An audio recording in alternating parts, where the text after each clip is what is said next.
Videos का second part है। इससे पहले एक वीडियो और आ चुकी है जिसका लिंक आपको इस वीडियो के डिस्क्रिप्शन बॉक्स में मिल जाएगा, वहाँ से जाके आप चेकआउट कर लीजिएगा। बढ़ते हैं हम लोग और देखते हैं क्या है क्वेश्चन। यदि द्विघात बहुपद x square minus 4x plus a के शून्य का गुणनफल 3 है तो बोल रहा है कि ए का मान ज्ञात करना है। सबसे पहले आपको समझना होगा द्विघात बहुपद जो होता है ना, उसका शून्यकों का गुणनफल को हम लोग अल्फ़ा इंटू बीटा के नाम से हम लोग लिखते हैं और इसका वैल्यू हम लोग लिखते थे c/a। ठीक है, तो यहाँ से अगर हम लोग देखेंगे कि अल्फ़ा इंटू बीटा का वैल्यू गुणनखंड 3 बोल रहा है, किसका गुणनखंड कितना है 3, और c होता है सबसे लास्ट वाला तो c की जगह हम a हो जाएगा, यहाँ से c हो जाएगा ये वाला, और हम लोग को a होता है x के आगे में क्या है 1 है, तो 1 हो जाएगा। तो हम लोग देखेंगे कि a का वैल्यू कितना मिल गया, a का वैल्यू मिल गया हम लोग पास में 3, तो a का वैल्यू 3 हो गया, हम लोग यही आंसर होगा। ठीक है, बढ़ते हैं हम लोग नेक्स्ट क्वेश्चन की ओर। तो ये ऑप्शन नंबर कहाँ पर आपको दिख जाएगा, ये ऑप्शन नंबर ये 3 में दिख जाएगा, प्लस में 3। नेक्स्ट क्वेश्चन है द रैखिक युग्म जिसका हल होता है, तो रैखिक युग्म जिसका सॉल्यूशन मिलेगा है ना, तो हम लोग उसको बोलते हैं संगत या कंसिस्टेंट इंग्लिश में बोलते हैं। ठीक है, तो हम लोग का आंसर हो जाएगा क्या कि संगत हो जाएगा या कंसिस्टेंट इंग्लिश में आंसर हो जाएगा। नेक्स्ट क्वेश्चन हम लोग पास में है कि यदि x बराबर a है और y बराबर b है तो समीकरण x प्लस वाई बराबर 14 और x माइनस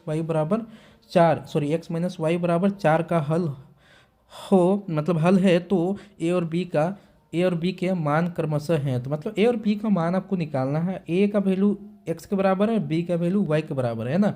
तो इसको हम लोग कैसे बना सकते हैं, बहुत ईजी होता है इस तरह के क्वेश्चन को करना। यहाँ सिंपली हम लोग x और y का वैल्यू निकाल लेते हैं, जो x का वैल्यू होगा वही a का वैल्यू होगा, जो y का वैल्यू होगा वही b का होगा। तो x प्लस वाई बराबर 14 है, x माइनस वाई बराबर कितना है 4 है। तो इसको हम लोग सॉल्व कर लेंगे। ठीक है, इसको विलोपन विधि से सॉल्व कर लेंगे, एलिमिनेशन मेथड से। तो ये माइनस प्लस वाला वैल्यू कट गया, तो इधर से बचा 2x बराबर, इधर जोड़ देंगे 18 हो जाएगा, तो 2 उधर चला जाएगा तो 18/2 हो जाएगा। तो 18/2 कैंसिल करने पे 9 आएगा, तो यानी कि हम लोग x का वैल्यू 9 आ गया, जो कि a का वैल्यू होगा, तो a का वैल्यू 9 हो गया। बढ़ते हैं हम लोग आगे। तो किसी भी इक्वेशन में हम लोग क्या करते हैं, x के जगह में ये मान बैठा देते हैं, x प्लस वाई बराबर 14 है, तो एक काम करते हैं x के जगह में 9 बैठा देते हैं।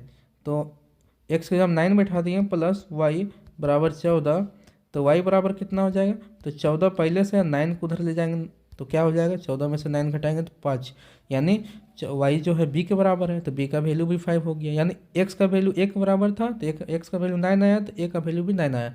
y b के बराबर था तो y का वैल्यू 5 आया, तो b का वैल्यू क्या हो जाएगा 5। तो हम लोग खोजना है 9 और 5, तो ऑप्शन नंबर ए में आपको मिल जाएगा। ठीक है, बढ़ते हैं नेक्स्ट समीकरण की ओर।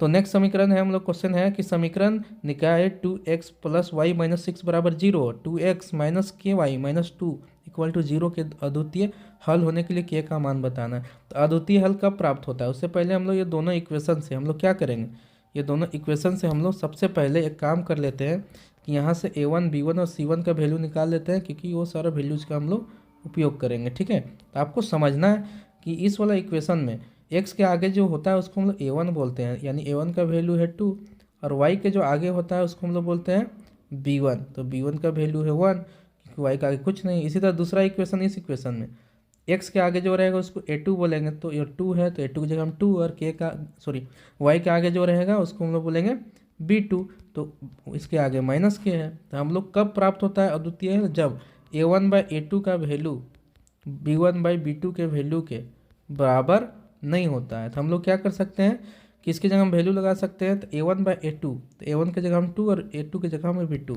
बराबर नहीं होगा, है ना।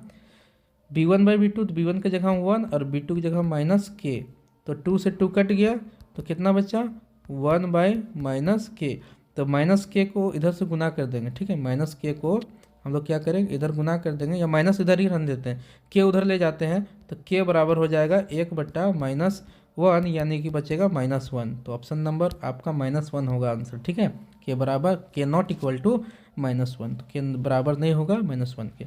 अगला समीकरण है हम लोग पास में कि समीकरण y बराबर कितना है, y बराबर हम लोग पास में 7 है, y बराबर -9 है का हल 1, 2 अनंत या इनमें से कोई नहीं होगा। तो जैसा देख रहे हैं कि y का 2 अलग अलग वैल्यू है, तो y का अलग अलग 2 वैल्यू है, तो 2 सॉल्यूशन होगा, है ना। कितना सॉल्यूशन होगा 2। नेक्स्ट क्वेश्चन, निम्नलिखित में कौन सा समीकरण हम लोग का द्विघात है कि नहीं है। चेक करना है which of the following is quadratic equation.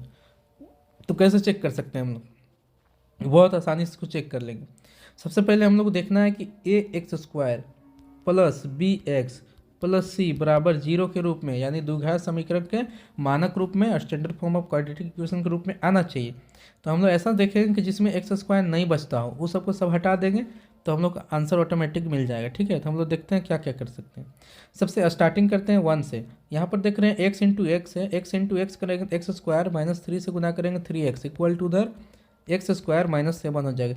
X और एक्स स्क्वायर दोनों साइड है तो ये कट जाएगा, तो जो भी बचेगा, लेकिन एक्स स्क्वायर नहीं बचेगा, तो इसलिए ये ऑप्शन हम लोग का नहीं हो सकता है। ठीक है, नेक्स्ट बढ़ते हैं इसमें क्वेश्चन नंबर 2 में।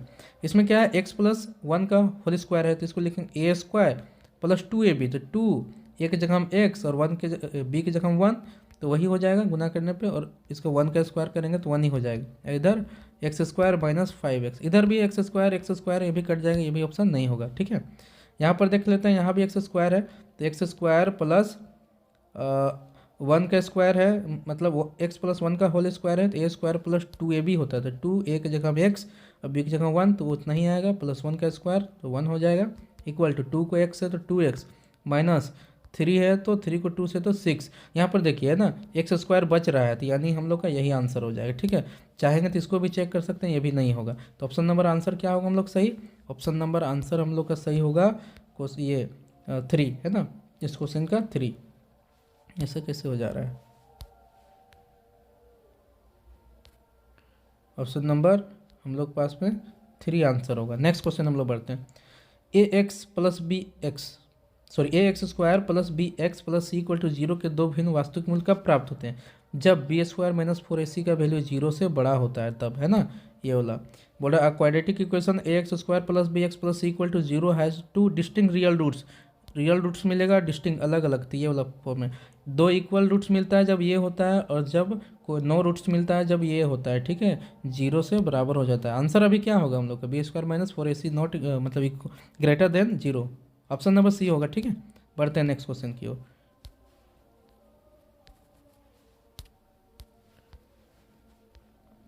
तो नेक्स्ट क्वेश्चन हम लोग पास में है कि द्विघात समीकरण 3x square minus 5x plus 2 equal to 0 का विविध कर मतलब वही बी स्क्वायर माइनस 4ac का वैल्यू निकालना है। तो यहाँ डायरेक्ट करते हैं, एक्स स्क्वायर के आगे वाला a होता है और x के आगे वाला b होता है, b की जगह -5 है, तो -5 का स्क्वायर कर देंगे तो 25 आ जाएगा। ठीक है, डायरेक्ट करते चलते हैं, -4 और a की जगह हम 3, तो 4 को 3 से गुना कर देंगे 12 हो जाएगा, 12 4 3 12, और सी की जगह हम 2 है, 12 दूना 24 हो जाएगा। घटाएंगे तो 1 आएगा, जो कि 0 से बड़ा है, अभी बताया था। 0 से बड़ा जब आता है बी स्क्वायर माइनस 4ac का वैल्यू, तो कैसा मूल्य प्राप्त होता है, वास्तविक और भिन्न। तो हम लोग देखेंगे कहाँ पर है ऑप्शन, तो ये वास्तविक और असमान है ना, भिन्न मतलब असमान, ये हो जाएगा। ठीक है, क्या इसको लिखेंगे, रियल एंड अनइक्वल रूट, है ना, तो ये हो गया ऑप्शन नंबर 2 इसका राइट आंसर है।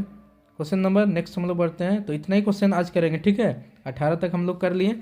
नेक्स्ट स्लाइड में जो क्वेश्चन है उसको हम लोग नेक्स्ट डे करेंगे। मिलेंगे नेक्स्ट वीडियो में, तब तक के लिए जय हिंद जय झारखंड।